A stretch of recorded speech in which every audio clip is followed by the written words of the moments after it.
Hello, everyone, and thank you for coming to my channel. Welcome back, friends, family members, subscribers, non-subscribers. But if you are a non-subscriber, please subscribe to my channel. You won't regret it. But I want to say thank you for hanging out with me today, checking out this new video I'm going to put out. I tell you, it's a trip. It's a trip video. It's a sci-fi thing. And I want to thank you for coming to Deb Chanel's 48 World. If I forgot to say that through the introduction of me saying hey, and thank you for coming back to the channel. Now, of course, you know, on my particular channel, we do sitcoms and reality show reviews. Hooray, hooray, hooray.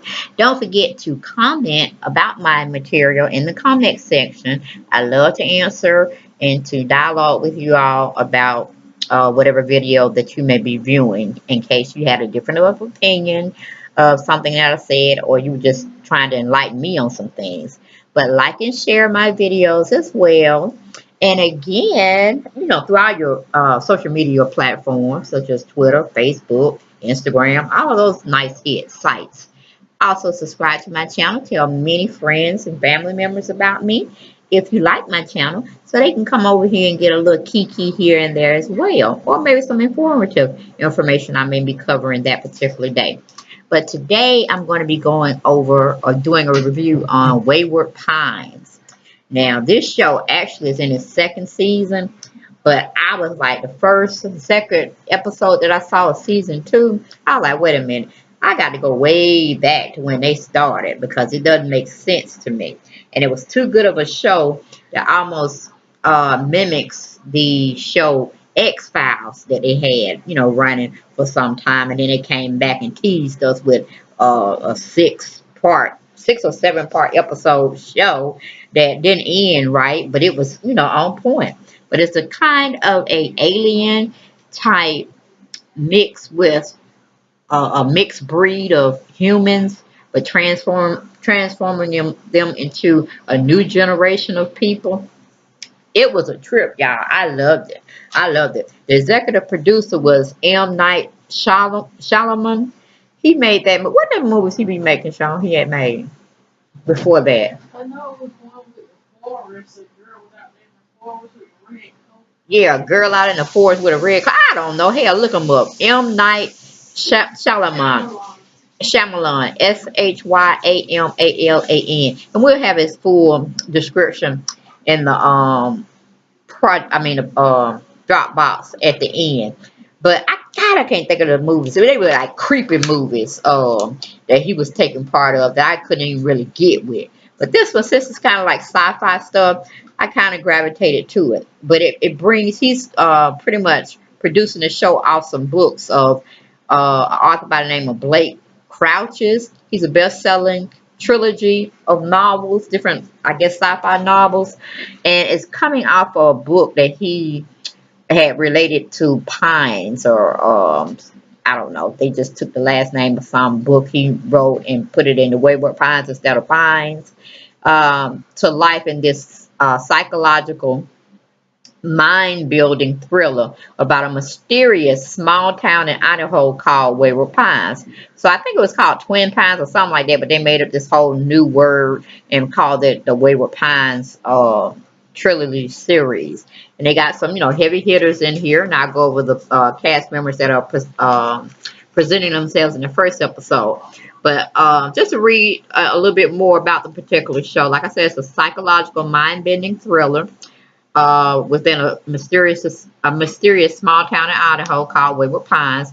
Visitors and natives of the unusual town struggle to understand the complex origins of Wayward Pines, what the town really is, and if there is a way to get out. You know what I'm saying? An explosive and shocking events unfold. It becomes clear that a civil war is emerging and that the human race is in danger. It first aired on May 14, 2015 on Fox. Still on Fox. But they had ran their whole seasons and they had let's see how many seasons. 10 episodes during that first season. And the first episode that I'm going to be introducing to you all today is Where Paradise is Home. That's season 1, episode 1.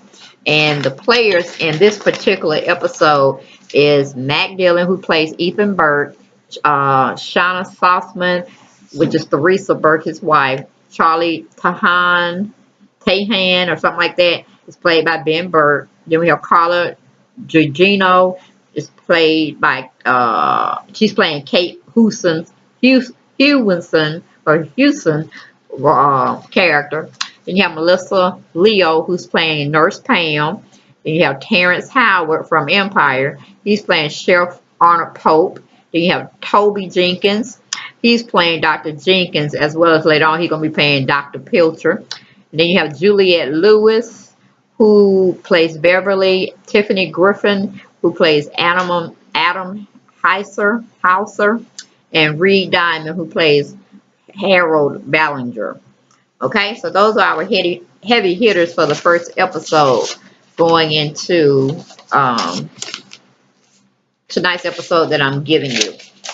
Now, the first setting, like I said, is season 1, episode 1, and the title of the show is Where Paradise Is, Home. It's a 44-minute type of excerpt that episode that they're giving us.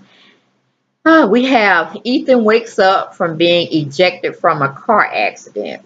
He's walking through the woods. Okay, then they take us into like past, present type of clips. So we focus back in the past where Ethan is meeting with one of his counselors, because he's a police officer, or an agent for the FBI. And he basically is going over a case where he feels bad that he didn't intercept a bombing or something that had taken place, even though all his instincts were there to do it, but he failed to do it. And he's just talking over with his particular counselor that they assign him to kind of get his mind clear, trying to clear him for duty again. But he's having a thing here and there going on. He's not really accepting the fact. But like I said, and it's gonna show you in my visuals, they don't show us the accident right then and there. They basically just have clips going back and forth, so it kind of tricks you in a while. But then we have Ethan walks into town and goes to a bar restaurant and speaks with the bartender waitress, and she sees him in distress, and she tells him where he's at, or she's asking him, do he know where he's at? And then he collapses on the floor. But prior to that, he gets in this big old accident, him and his partner. I don't know, and they don't show us how he gets in this ravine off a little river. And, he wakes up out of all this whole dream state or whatever he was in. But basically, he had a major accident where it seems like a semi-truck was like headed straight for them, and neither one of them was looking at the road at the time. And it seems like the truck got into their lane, where it was freaks. He only took his the driver of the passenger, which was Ethan Burke's partner at the time. He only took his eye off the road for a second. And I mean, he was going straight. Nobody was in front of him. But this big old Mack truck seemed like it just hit them head on. And, basically giving us the impression that nobody survived the accident. Because, I mean, he was going a moderate speed. He wasn't speeding, but, when something crash you like that, you don't know where you at when you hit it. But anyway, they give us that scene. Like I said, he wakes up, he gets himself together, he walks through the woods until he finds this particular town. But then we go back in the present where we have Pam and Mr. Burke. Pam is a nurse. She's portraying. She's trying to wake up Ethan Burke to assess him and to get his vital signs. And she goes into telling him he was in a nasty car accident. And then she goes in to ask him, do he know where he is or what his name is? And he goes on and tell her, he's lying there in the hospital bed listening to her. And she goes in, to basically telling him if she can get him any more pain medicine, and if he has anything else he wanted after she leaves, she can push this, a little control button, and it'll get her in there. And he basically told her, that Dr. Carroll will be coming in to see you a little later on to assess you, and this, that, and the other. And he's like, okay. And Pam goes in also telling him he had a concussion and he has some cracked ribs. If anything, comes up later. He's feeling kind of like he needs some more medication or whatnot. And so we go back to a past scene, and we go where Ethan and his partner are riding along in the car to search out the whereabouts of his past partner, which is Kate Houston, and her partner at the time, which I don't forget his name, but it was her partner. They were sent to Idaho to do some investigation, and somehow they came up missing. So basically, they're, you know, out there going towards Idaho or WayWard Pines, Idaho, to find them. And so, like I said, he took his eyes off the road, and boom, you know, it's just a big old accident, and then here we are. You know, he just took his eyes off the road for 1 second, and, you know, like I was saying, it seemed like a Mack truck had hit them head on, and everything just fades out. So now we go back to the present, where Pam goes into, you know, introducing herself to Ethan. Ethan goes on to asking about his partner, Agent Stallings, and, you know, where he is and how he's doing. And at first, Pam was acting kind of crazy, talking about who, what, you know, and all that kind of stuff. Then she said, oh, yeah, your friend, he died. He didn't make it. And then, you know, saying he didn't survive the accident. Ethan is looking kind of sad and confused, you know. Because at first, she didn't know him, and then now she's going to have an epiphany, you know, and pretty much like, oh yeah, him, he dead. We didn't need no use for him, you know, that kind of scenario. Then we go to Ethan. Then he goes in to tell Pam that he needs to call his wife, but Pam assures Ethan that the sheriff has taken care of that already while he was out sleeping or knocked out unconscious. Ethan is also asking Pam for his cell phone and other clothing and materials that he had within the car. And Pam replies back, she don't have all of that at her disposal, but she would put on her Nancy Drew detective hat and try to figure it out. You know, she's just trying to make light jokes and shit. But Ethan was looking at her like she was crazy. And like, you know, what kind of time zone he done transcended back into. And, you know, she pity pats on really pretty much out the room. But she assured that if he did have any stuff of what the nature of he's talking about, then he pretty much got to talk to Sheriff Polk about that. So then we go back to the present as we know it, and the two what do you call it? Ethan Burke's supervisor or boss, him and another agent are back in the Secret Service headquarters that's located in Seattle, Washington, and they're going over the comments and goings about the accident that was reported, I guess, from WayWard Pines. And, you know, they're trying to go over like, damn, they contacted us a day and a half late, you know, from the accident time. That's 2 days. They got ahead of us or whatever. And, you know, anything that was there is not going to be there for us to even look at it. So Hauser, which is I guess the point lieutenant guard, or, you know, the one that's basically in charge of the agent, he said, don't worry about it. I'll look into it. We get out of the car and, you know, do our own forensic type of background check and stuff of that nature. We'll just have the car towed back here, and we'll investigate it on our end. And then the other agent was saying, well, I'll just call Burke's family members and let them know. He said, no, I'll call them. And that's pretty much it, what happened with that scene. But the only thing about it, the only body that showed up in the car was Agent Stallings. What's his name? Ethan Burke wasn't in there. So we were trying to find out what the hell happened to Ethan Burke stuff, you know. So it's oblivious because we find him at the bottom of the ravine. Now, how one person can get gone and disappear totally, but you know, the man that he was riding with, and he ended up in a ravine somewhere. Kind of shaky, you know, because they said the car was like really charred up real bad and whatnot, but it wasn't any evidence that another body was in the car. So we don't know if he got ejected and he just rolled down the hill, or they just placed him down the hill and they just set the car on fire. I have no idea, because like I said, when Ethan wakes up from his concussion, a slight coma, he gets up and wanders through the woods, and it brings him out into the town, which, you know, pretty much they probably placed this behind there, and they knew he would probably travel, but they put him in a way he could travel, where he can kind of see light and hear sounds or whatever, and he'll just, you know, gravitate towards that area, and it would put him right at their town where they wanted him to come in at. Okay, and then we go to Theresa, Ethan's wife. She's calling him the same day, but it's but Ethan has been, you know, I guess sleeping on that bottom of the ravine for 2 days, because it seems like it's a time lapse difference up there where they done secluded WayWard Pines off to from the real world. It's like time is speeded up a little faster, making everybody in the town seem like they don't age at all. I mean, however you get there, whatever age you are, when you get to that town and in that particular environment and atmosphere, you freeze just like that. You don't age no more. You just, preserve. But everybody else outside of that time zone or environment area, they age. So it was just really weird once Ethan finally finds what happened to his agents that he and his friend were going to be in search of. But like I said, Ethan's wife is trying to call, leaving messages on his phone, and it just is what it is.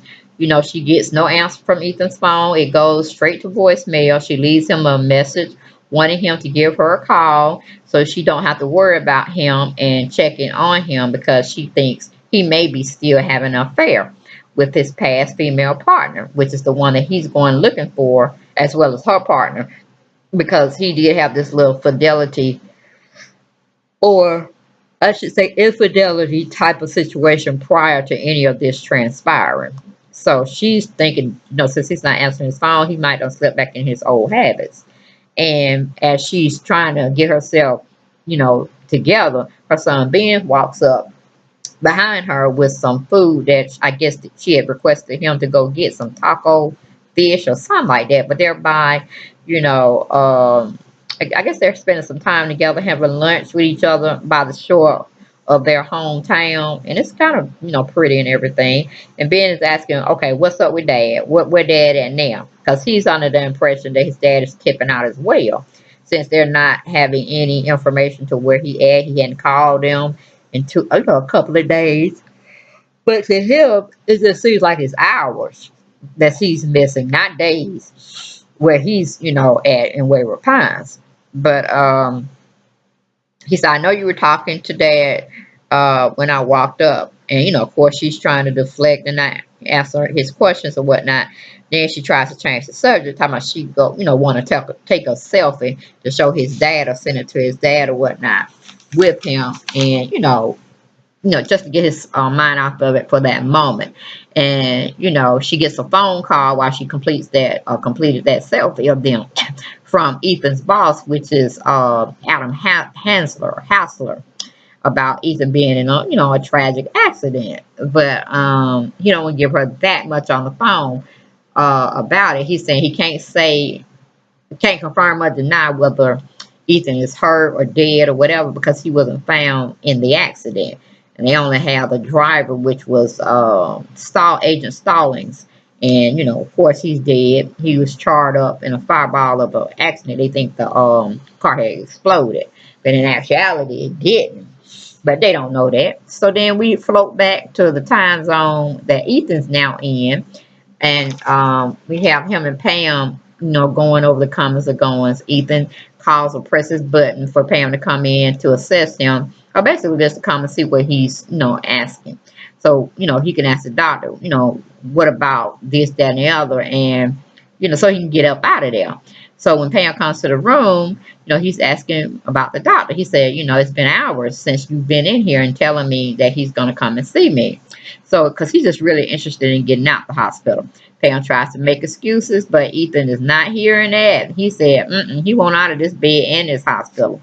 Ethan goes on to ask Pam, what kind of hospital is this? And where is everybody? Meaning other patients, other doctors, nurses, just traffic, that you would hear in the hospital, in a normal hospital. But everything's like quiet, you can hear a pin drop. Ain't no activity on the floor, ain't patients ringing and no telephones ringing or no TVs being, listened to, none of that. He just found it very strange. But Pam says they are all busy. And he was like looking at her like she was real crazy. Then Ethan is asking about his personal belongings, such as his briefcase, a room phone that he can, use if he, because he said, well, Pam had said that his briefcase, as well as other, I guess, technical toys, were at the police station. And, she didn't have a chance to go over there or have Officer Pope bring them by. So, of course, Pam starts deflecting. And after she tells him she's going to go get his food and whatever, and she'll be back in an hour, Ian gets out of the bed. Of course, he waits till she leaves. He gets out of the bed. He gets his clothes on. He take out the IVs and throw them to the floor and all that. He get dressed. He get the hell out of Dodge. He at least get out of that damn room. So as he's walking down the hall, he's peeping in each room as he goes by to try to see what type of activity that's going on in the hospital. Because, like I said, it ain't nothing. You can hear a pin drop. Ain't no nurses talking on the phone to no doctors. Ain't no nurse station, equipped with a lot of nurses running around there. It's like one of them hospitals on like Michael Myers or Halloween or what is that? Jason or whatever, destroying shit and everywhere, just going looking for people to murder. It was kind of like that, very isolated, nobody there. So he goes on like, I know I'm going to get the hell out of here. So he basically gets to the elevator, finally get there, and out of the blue, nowhere to be seen, no footsteps coming up, nothing to make you think that somebody's behind you. How did Pam sneaks up on his behind and touches his shoulder, and he jumps, I jump, and everything. Cause we weren't expecting her ass to be there. But then Pam go up behind him trying to tell him, Ethan, to go back to his room, go back to your bed. You ain't well enough to be leaving the hospital. Plus the doctor hadn't even checked you out yet. Ethan's not going to be stopped. You hear me? He get on up in that elevator, tell Pam bye. He tell Pam put her foot from out in the door, blocking the elevator doors from closing. And she looking at him strange, and he's still being very demanding. Ethan gets majorly rude with her, and she moves her foot, but she's saying something like, I'm worried about you. And the elevator closes. And then Ethan finally gets out the hospital where he can breathe a little bit better, see what's going on, check out the comings and goings, and here's and there's. And then he looking around and he's like, damn, ain't no taxi around here, ain't nobody drive around here. I gotta walk. So basically he finds himself at the WayWard Pines Sheriff Department. Walk through town looking at folks and just can't believe it because it's almost it's set up in another time zone, like somewhere in the, I want to say 40s and 50s, maybe type of setting where everything was just like pretty much simple. It wasn't a lot of rush here, rush was there, and not a lot of modernization going on. So, he gets to the, he's pretty much trying to access his surroundings, and he's trying to just get the hell out of there because everything in the community is just really looking, very suspect. And he knows he's in Idaho and all of that, but that still doesn't change the fact, just because it's country, he's not expecting this way backwards type of country scene. But he goes and gets to the police station, and then he goes to try to open up the door because it starts to rain. And he can't even open up the doors outside like it's after hours or something. But a police station precinct never closes. So that was weird right there. He go to peeping in the windows and shit like, what you really gonna find, Ethan? What you gonna find, honey? But anyway, he know it's locked, so he going by his business. So we go back to Teresa and Ben, which is Ethan's wife and his son. And she's on the phone. Well, she's off the phone, and Ben asks her what's going on, and he wants to know what's the truth, and he don't want his mama to hide the truth from her. So she goes on to tell him, Ben, that your dad had been in an accident. We don't know nothing. We don't know nothing, but we're trying to find out something. And for them to call and say something other than they can't find his dad. But she's talking about, look at me, look at my face. Everything's cool. You don't see me worried. Your dad probably just got out the car and went to go look for help and this, that, and the other. But it is what it is. We go back. We're with Ethan and Beverly. I guess he went on back to the station after, he went back from the bar and whatnot. But he goes to walks to the bar because he could get in the police station because everything is so adjacent to each other. You ain't got to have no car because everything's just right there. But he goes into the restaurant bar and talk to her waitress. He's greeted by the waitress, and they make their little small talk here and there. And then Ethan asks Beverly for a phone, and Beverly asks him what he wants to eat, and he tells her he don't have any money. He misplaced his wallet, and he needs to get it from Officer Support, but the police station is closed, and he finds that very weird. Beverly tells him the meal is on her. She goes on to make his meal, and he thanks her for that. Well, she asked, what do you want to eat? He said, I want a cheeseburger, but I want it rare or raw. So, I guess you just turn it over light and easy and just serve it up to him. I don't understand that. He seems like a vampire move, or he's on a vampire type diet. But like I said, she goes on to make his hamburger with no onions, and he goes on to make his call to his wife. And the call is getting out, far as they have it kind of recorded where he's getting his home, or he seemed like he's getting his home. And I'm stressing on seem, because as I develop the story of we've given you more episodes, you'll understand why I said it seems like he's getting through to his home. But he gets this answer machine, on your individual's home answer machine. When you're not home, after a certain amount of range, your answer machine picks up and you leave a message. He goes on and leaves this message about where he is, and to give him a call so he can go, explain more in detail. And, Beverly comes back with his food, and he's addressing her, talking about, you're the first normal person that makes sense in this town. And, she's looking at him like, yeah, I know. There's a story behind it, but you got to keep, waiting, and then you're going to really find out the real story. But then, Beverly comes back, like I said, with his food, right, right into it, because he bites right into it because he's hungry. And she goes on to tell him why is he here, and he tells her that he's looking for two of his own, many agents. He goes on to ask Beverly, does she or has she seen anybody that looks like them, in plain dress, blue, black, gray clothing, that kind of look like him on a formal mission or duty or whatever, or just seems anybody out the ordinary, just not kind of like stereotype of the little scene that they're trying to give you, that everybody's, pretty much working and paying attention. It's a tight community, and everybody knows who in the town. And when they have strangers come in, everybody knows that information as well. And she said, no, the only stranger that sticks out like a sore thumb that's come, into town is you. And she said she hadn't seen anybody. And everybody that she know belongs here, or they're put here in some words. And he said, how long have they been missing? He said, pretty much over a month. And he's trying to trace their whereabouts.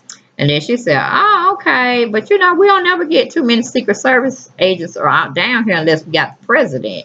And she said, the president not around here. But that's all we ever thought, or I ever thought, that only people who have Secret Service men are the president. And he goes on telling, no, we do a lot more other stuff than just guard the president or, other high top officials. We actually be doing, things here and there. And she says, okay. So Beverly gives him what he thinks is a receipt for the damages of his meal, but she's giving him a secret message or a clue of help, that she's in trouble, and that he's right about the town being or feeling weird. So on the bill, she gives him and addresses to where she leaves.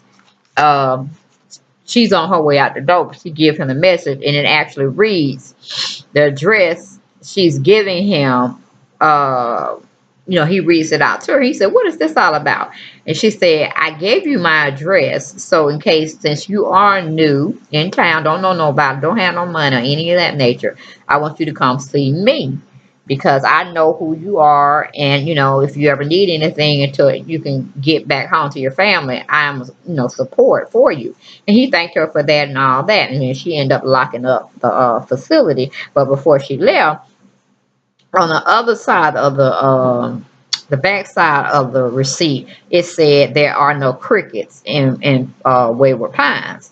And he was like, why the hell she would write some shit like that on my paper? But he was thinking about it. And he took it just as a grain of salt or whatever. And he goes on to looking for the that dead agent. But actually, he's going back to the hotel because it's nighttime. So anyway, Ethan is leaving the restaurant, making his way back to the town hotel. He is startled by the sounds of crickets at night. To be, I don't know, mating or whatever they be doing. But he just received a message or a little letter script on his bill from Beverly that there are no crickets in this weird ass town. So when he hears it, it's like he kind of like staggering, like he drunk or something. But then he stops in his tracks and he goes to find out where the sound is coming from, which is in these bushes. And he's just so amazed. And lo and behold, when he get right down there, he grabbed this like little recorder in his hand that has sound coming out of it. And it's the sound of crickets, y'all.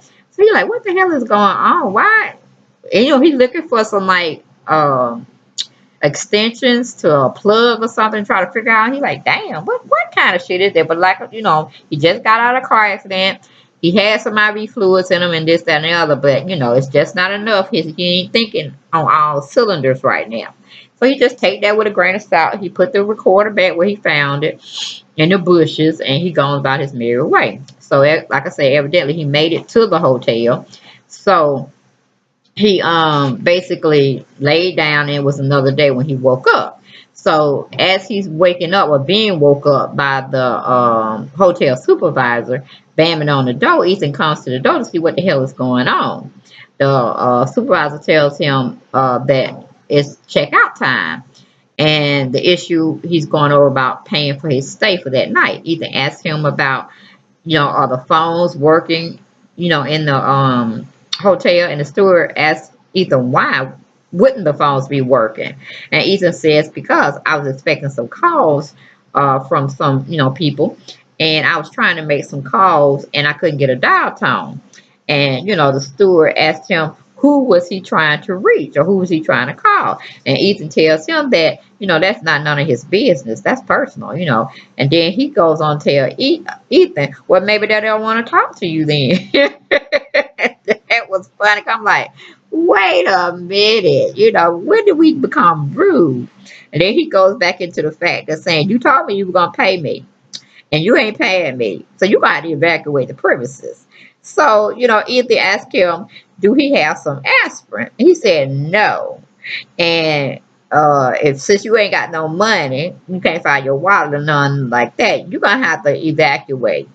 And Ethan tries to say, oh, okay, so you're trying to throw me out or whatever. And he's like, looking at him like, yeah, what part you understand about that? So Ethan goes to try to close the door and say he's going to, whatever, leave the, what's called when he get dressed, the hotel. And the man blocks Ethan from shutting the door. And he's like, you need to leave right now, as in now, And Ethan like, okay, he either still trying to close the door, but he see this little man got a little power behind him. And he says he don't feel like he's, strong enough to take him if he have to. He just said, okay, fuck it. Let me go get my things so I can evacuate your premises. And then he goes nod his head like, yo, that's what I need to do, and this door's not going to shut.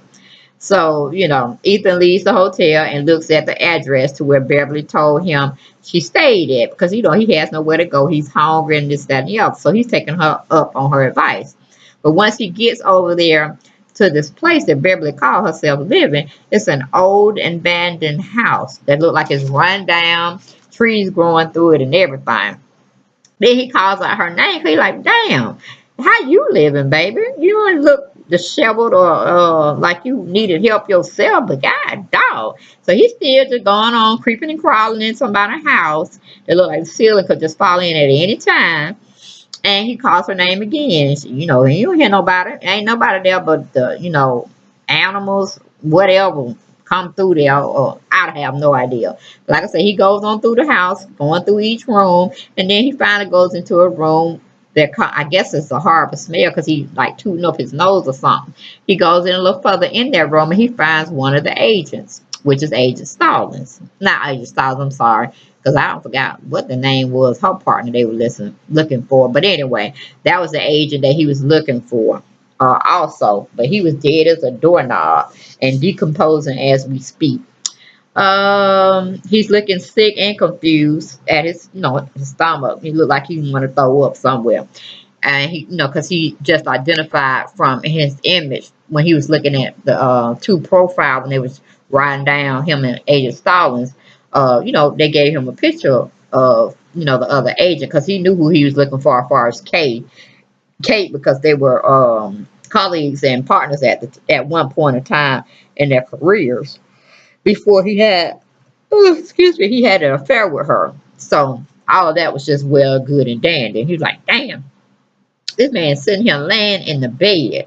Ain't nobody got his body out of here. He looked like he was, dead for some weeks. Because this had been decomposing his body and it was bugs everywhere on him as well. So we go to a commercial. We come back. We got Eden goes to the police station.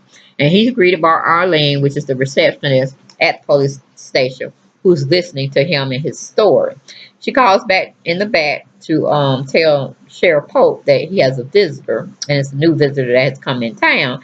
And Officer Pope just tell Arlene to send him on back there. So Ethan goes back in the back. Sheriff Pope was there and received him, and they got to talking and this and that, and I don't know, hell. Terrence Howard, I tell you, he's something else. He goes on to be eating his ice cream, talking about this rum raisin ice cream is just so good and this, that, and the other. And he think with that shit, he's like, man, you got a homicide. You need to come on over to this house and get this shit checked out so we can get this thing balling. And I need to find this other agent because she might have resulted the same fate. But Ethan go on telling the sheriff about what he found at the abandoned house. He gave him the address, etc., etc. Sheriff Pope is being very nonchalant about the entire situation and pretty much, just shutting his shit down all the way. Then Ethan attempts, to help the sheriff and say, we can go on over there and do this thing. He's like, we ain't going nowhere. You staying here because I need you to give me a little bit more information. He's like, well, damn, what kind of town I am in? This shit don't make no sense. And so, Sheriff Pope just want all information from him. He's being very sarcastic with him, meaning Sheriff Pope. And, Ethan like, okay, let me get this joker what he want. And then I just have to go and do my own thing or get the hell out of this town and bring back reinforcements and shit and turn this whole town up. But, it is what it is. So Sheriff Pope finally gives Ethan a chance to make his phone calls. So Ethan is in some kind of conference room that they have, and he's calling the bureau and reporting that he had a car crash, and him and his partner, and they tell Hauser that they can't find well, I'm sorry, it goes back to the office in Seattle, and I guess Chief Adam Hauser and this other guy that was with him, they finally got the car that was in the car crash that ended Agent Stalin's life. Ethan, wasn't found at the scene of the car, and it was like charcoal and everything, like it had burnt or had a fire. And the people that's working on the car said, we have hair fibers and everything that could put off Agent Stalin's in the car, but we can't find nothing on Ethan Bird as if he was ever in the car, period. So then we go out that scene, we come back, we got Ethan. He's making, another couple of phone calls. His second phone call to his family, ain't nobody picking up. Then Ethan goes on to make another phone call to Seattle because he wants to talk to his boss, Agent Adam Hassler, about the shit that's going down. And he needs some reinforcement because he felt like they're in a time zone warp. Don't nobody, he want to make sure somebody know where they at so they can send, the forces in and get him. And anyway, it seems like the phone calls are just being rerouted, and house, not house, but Bert. Ethan gets upset with the receptionist on the phone because she won't go get any agents for him to talk to. Talking about they all in meetings and this, that, and the other. And he just get real rude with her, and it's just like she's not understanding the plight that he's going through. So he ended up, getting her name, and I guess so he can make a formal complaint or whatever whenever he get back to society. But he don't make it, y'all. But that's another story way on down the road. But she goes on to her, she'll leave a message, this, that, and that, and whatever. He just hangs up on her and just throws the phone in the air. Like, because of his frustration. Then he gets her from there. Ethan goes back to the bar, trying to, see where the hell Beverly is. And why she sent him on that, well, it really wasn't a goose chase, but it was like, okay, you weren't there, but you did show me of one of the agents that had deceased. Okay, I got his body. Now I'm still looking for the other one. So he's going back to the bar to try to get some more information from her and clear some shit up. So, but when he gets in there, Ethan is asking asking this gentleman there that's sitting at the bar, where's Beverly? He needs to talk with her. He needs to see her again. But the guy said, you know, there ain't no woman work here. And he's like, yeah, it is a woman that work here. I was just here yesterday. She gave me a burger. I told her I was going to pay her back. She gave me this information. And that's where I am now. Come on now. Tell me where Miss Beverly is. So he pretty much tells him, excuse me, that,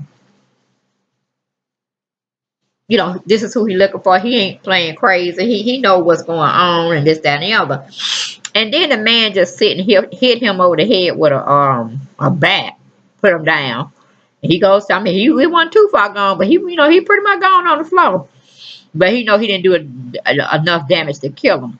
So of course, Ethan scuffles and hits the floor, and he finds himself back up at the hospital again. So we go to commercial. We come back. Ethan is in the bed daydreaming about his son's birthday party that him and his wife Teresa had gave him in the park. And you know, he's shown in his dream that he's receiving a phone call from his boss about, you know, having to have to go out of town for a case. Once he gets off the phone, he tells his wife he has to shortly go, like almost ASAP, to go take on a case. And, you know, I guess that's how his life works, and they're used to it.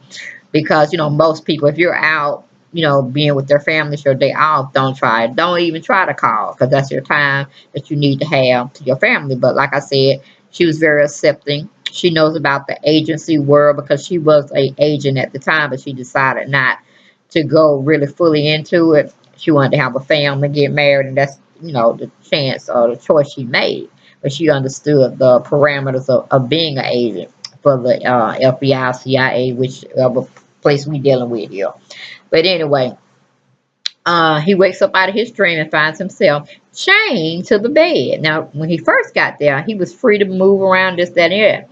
But from the previous episode that she had, meaning Nurse Pam, with Ethan, she said, we ain't taking no chances no more. We finna really fuck his mind up. So basically, the doctor is there when he wakes up. Dr. Jenkins, he's calling himself. He's telling Ethan, you know, he had a mental breakdown. You know, he's trying to make Ethan feel like he's been there all along. This is the town he grew up in. He ain't had no, you know, doing that MK Ultra psychological shit, messing with his head. And he be like, you ain't pulling that shit on me. I know exactly where I am. So he goes back, you know, he tells Dr. Jenkins, he done lost his goddamn mind. He ain't finna simmer down. He telling him to take the cuffs off him, this, that, and the other. And Dr. Jenkins asking Pam to get him some medicine to calm him down. Pam's trying to get him the medicine or the injection in his vein. It ain't working. Because, you know, Dr. Jenkins was talking about he finna do lobotomy or lobectomy on his head to open up some pressure on his brain, because he said he was having a hemorrhage of the brain. He's like, no, I'm not. I'm fine. You telling a lie. No, I'm not. I want to talk to the surgeon. He said, well, we already talked to the surgeon. He said, I'm talking about the surgeon in Boise, Idaho, not WayWard Pines. If we're going to do any surgery, I'm going to talk before I consent to anything. Right now, I'm not consenting to you. I'm not giving me no surgery. I'm not consenting to Nurse Pam. I'm she finna give me no injection. You know, he's just going way off the deep end. So, you know, Pam couldn't really inject it the way she wanted to. So she just jammed the syringe in his front thigh area. And he screamed. And then, you know, I don't know, he must have went out for a little bit. Because she got him on a gurney trying to take him down the hall to where they were going to basically be performing surgery. So he must have been knocked out for a few minutes, because they didn't show us transporting him from the bed unless it was basically well, maybe that whole bed was a rollaway bed. So maybe, yeah, okay, they do have those in the hospital, but they can just roll your ass on. You ain't got to transfer into a gurney stretcher or whatever. So yeah, that's what she did. She just got them wheels unhitched and she just rolled him on down. You know, like she was having a little song in her head and going with that. And that was a hot mess. That damn pan was something else. But you know, she walks away. She gets into the surgery area door, and I guess they're trying to find somebody, prepping somebody to do something. And she leaves him in the hall for a few minutes, and she walks away like I said. And then Beverly shows up out of nowhere, and she just get to strolling with him, trying to take him to the elevator. And she said, "Hush, don't say nothing. Let me get in the elevator." And then she gets him in the elevator, and then she said, "Look, if anybody comes to this elevator, you got to get off that stretcher," which he does jump up anyway, because she has the keys to unfasten him from the handcuffs. And she said, "We're gonna have to be fighting." And he was telling her just as fast that, "Hey, they gave me a sedative. It's gonna take effect in 5 minutes. So we really gonna have to bounce if we gonna do this." So what her name? Beverly was acting like an agent herself. They were gonna have to throw some bowls if they had to. So anyway, Ethan steps up, his game, and they go into like a plan of action mode, because he know Pam is around now. She's quick on her feet and this, that, and the other. So if they have a fair chance, they're gonna have to knock her ass out for a minute, because he done pretty much looked around the hospital when he was there the first time. But they don't have no security guard, they don't have nothing. It's just like you at your own. She in that big ass hospital by herself on one wing, and she's pretty much it. So they, have a plan where he tells her to go wait into the hall closet or something. Then he sets up where he drips some of this IV fluid that's hanging around somewhere, and it makes like he's dripping from his IV fluid, and she thinks she got him in this other bathroom situation. But he's not there. He actually is across the hall peeping at her through some glass that he had broke, just to see exactly where she is. And of course she falls for the okie doke. And he waits till she comes down the hall, and she's trying to pretty much say she got him where she wants him. If he don't come out and get this other sedative she needs to get him, and he gonna have that surgery, they're gonna have some problems. She gonna make sure he's awake for every bit of his surgery. But the shot that she gonna get him, they're gonna have him to be coherent of everything that's being going on with him, but he's not gonna be able to physically move or say anything. So I don't know what kind of damn drug that is. Woo, that's a powerful anesthetic, you know what I'm saying? She said, but you're gonna feel every cut, every this, every that, and you ain't gonna be able to scream or say nothing. But you're gonna feel it. And he was like, oh hell. So he really was gonna ram her ass when he got a chance to, go full ham and knock her out. So we go to, he pretty much get her where she needs her to be at. He rams her and he knocks her in the head with glass shattering out the little fire. When you have to pull that fire exit, and then you get the hose to come out and the little axe. That's where he rammed her head in, and she fell to the floor real hard, and she got bruises and scratches and cuts. And then he lands on the floor, because like I said, it was that kind of force he used, which is the only good strength he had left. So Beverly peeped out the bathroom door, and she saw, her being disabled, and the syringe was out her hands, and she couldn't get up. She was too traumatized. And she, tried to make him get up, because, he had fell to the floor, and, they would count those seconds that he pretty much would not be on his feet. His legs would come like jelly, rubbery, and he wouldn't be able to do shit. And he's a big, tall man trying, he ain't like fat or, healthy like that. He's just tall and come with weight in that way. So then we have Ethan, and Ethan's telling Beverly he can't feel his legs. She's dragging him through the street, and they go up to some woods. They end up in a cemetery, and she said, well, you need to go a little further, honey. You can lean on me as much as you can, but you need to fight it. You need to fight it, honey. And with the rain splashing on his face and stuff, it is kind of waking him up, giving him something else to think about, instead of just falling conscious to the drug or the sedative she gave him.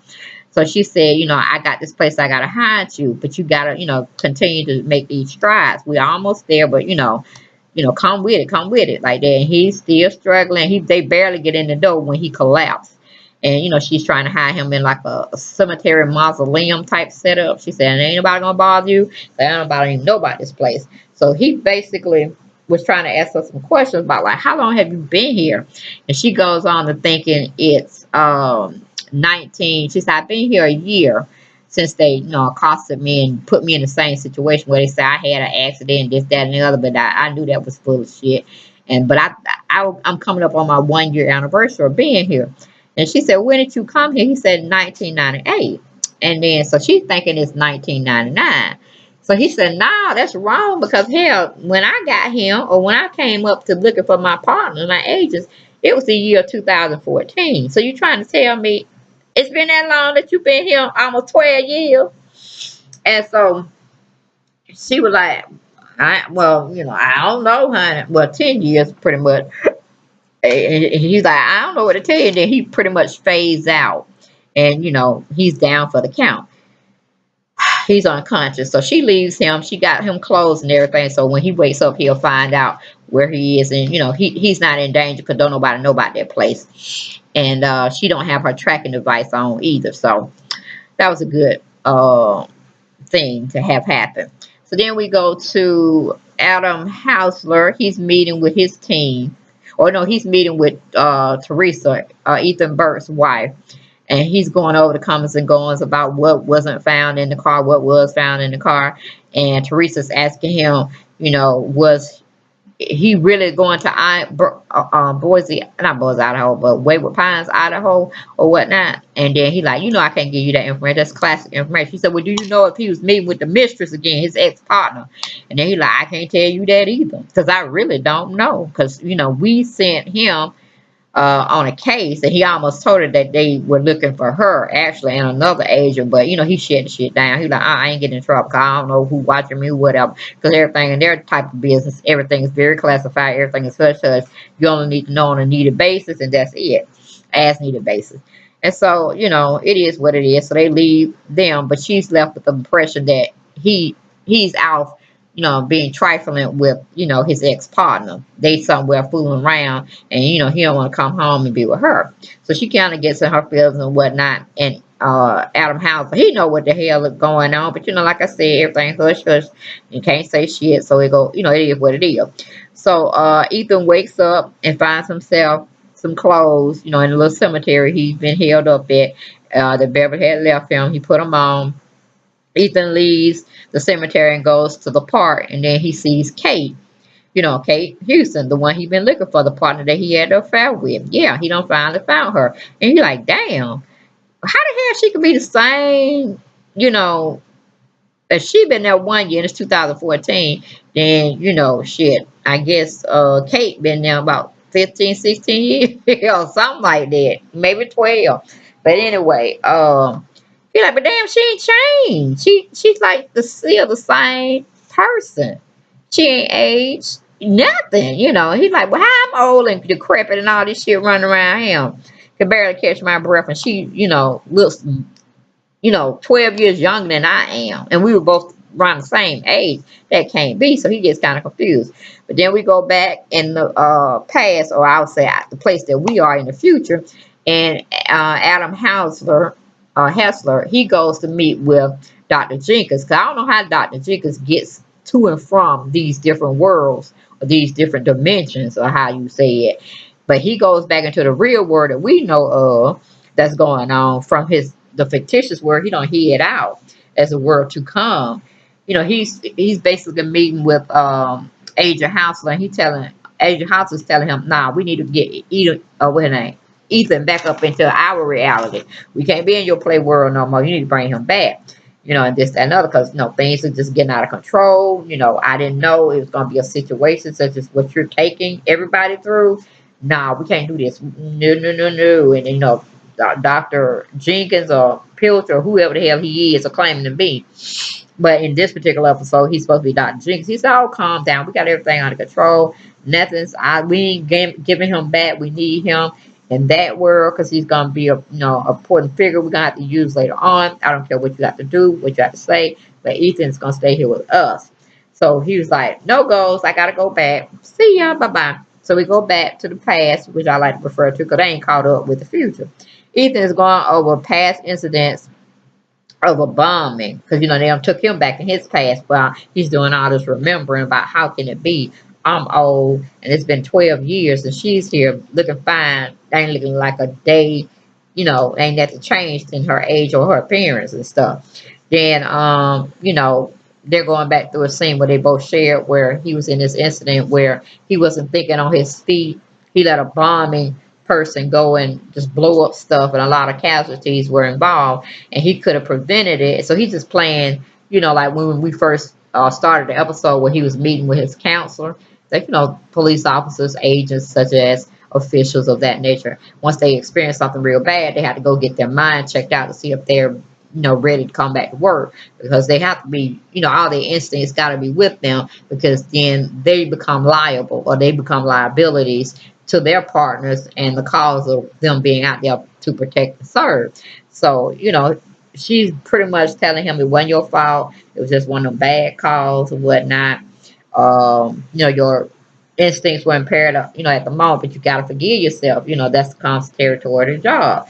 It's a 50-50 chance. Sometimes we may save people, sometimes they may be casualties.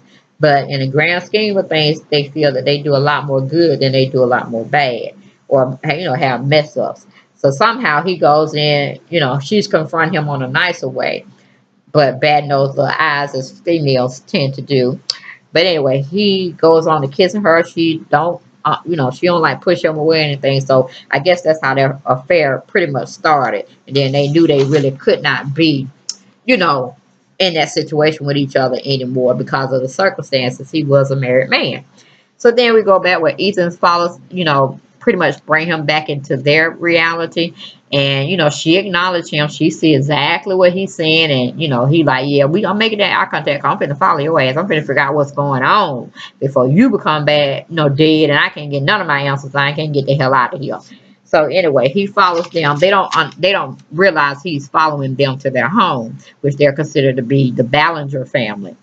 Um, like I said, he follows them home and he goes right up to the door. They ain't even got in the house 5 minutes, and he ringing their doorbell and knocking on their door and shit. And so Howard, I think his name is, he comes to the door playing as her husband and this, that, and the other. He comes to the door seeing what's going on, who he is and whatnot. So Kate evidently goes by her real name that she was in the real world as we know it. So he was like, okay, you one of her friends from when, where, or whatever. And then, he trying to be the dutiful, like, protective husband and all this shit. And so he ended up going on getting her anyway because they know what's going on. They know what time it is. And then she comes and talks with him on the porch. But before her husband is bagging her up, or her so-called make-believe husband. And then she just goes on to tell him going back in the house, she'll handle him. It's no harm. He's not harmful. And so Kate goes on to tell Ethan to sit down on the porch with her. She's pretty much telling him they are being watched at this time. He asks, who, what, and when, and where. And then she tries to show him where. And then he gonna go looking and shit. It's like, damn, you finna blow my cover. We're gonna die. We're gonna die on this freaking steps. And I've been stuck in this asshole town for, X amount of years. And you gonna come and blow everything. And I'm trying to get the hell out of him. So, it comes to be a situation like that. And, she pretty much trying to tell him either play the game or you're going to be dead pretty much. I've been stuck here for a long time and this, that, and the other. And he's like, she gets scared and she goes on to tell him a little bit more, just a little bit more. And then she goes on, pretty much like trying to get his last and final word so she can get back in their house and, talk it over with her play husband. But, he goes in and says, I can understand that you look younger than what you was when I knew you. And then he said, hell, it just been 5 weeks ago. She said, no, honey, I've been here 12 years. He said, what the hell? What did you just say? And, he's just playing with the, the, what you call it, the numbers in his mind. He said, there is no possible way. She said, I can't explain it to you. I can't tell you, but I've been here 12 years to your 4 weeks of just your 5 weeks of just missing me. No, it's been 12 years because I've been counting it down, bro. But I don't know how she counted down because they sure ain't got no calendars nowhere. They ain't got no news stations telling you anything and everything. Everything is perfect in this town. Nothing. If you die, it's because of natural causes or you tried to escape. And that's pretty much how it is. So she gives him a little fair warning. She goes back into the house, leaving him with more questions than answers. He's asking her, is he having a relapse before she closed the door? And at first she want to lie to him. Then she like, no, you're not having a relapse. What you're hearing and feeling, yes, we're feeling all the same. So it kind of make him mad. Then he get frustrated and say, to hell with this. I'm gonna get the hell out of this town. So he go pick up a brick or a rock or a tree and breaks into somebody's car and you know, he hot wired or whatever.